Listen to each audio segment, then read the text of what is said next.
నమస్తే to all. Welcome to SG yoga programme. ఈరోజు మేము చక్రాసనము లేదా వీల్ పోజ్ ఆసనం గురించి తెలుసుకుందాము. నేను చూపిన విధంగా మీరు మీ యోగా మ్యాట్ పైన పడుకొని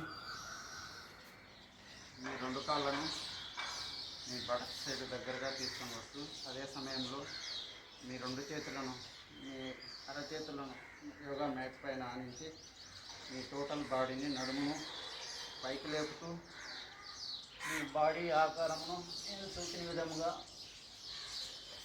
చక్రాసనంలో తీసుకొని రావాలను. ఈ సమయంలో మీ బాడీ వీల్ పోజ్ చక్రం ఆకారంలో ఉంటుంది కాబట్టి దీనిని చక్రాసనం అంటారు. సంస్కృతంలో ఊర్ధ ధనురాసనం అని అంటారు. ఈ ఆసనం వలన ఉపయోగంలో మొదటిది స్పైన్ ఫ్లెక్సిబిలిటీ ఇంప్రూవ్ అవుతుంది. రెండోది deep heart and chest open అవుతుంది. దీనివలన బ్లడ్ సర్క్యులేషన్ ఇంప్రూవ్ అవుతుంది. మూడోది stimulates thyroid and pituitary gland. నాలుగోది దీనివలన it corrects imbalances of hormonal and metabolism. ఐదోది ఈ ఆసనం బ్యాక్ పెయిన్ ఉన్న వాళ్ళకు చాలా ఉపయోగపడుతుంది. ఆరోది ఈ ఆసనం వలన ఎండార్ఫిన్ హార్మోన్స్ రిలీజ్ అవుతాయి. ఈ హార్మోన్స్ హ్యాపీనెస్ మూడ్కు చాలా ఉపయోగపడుతుంది.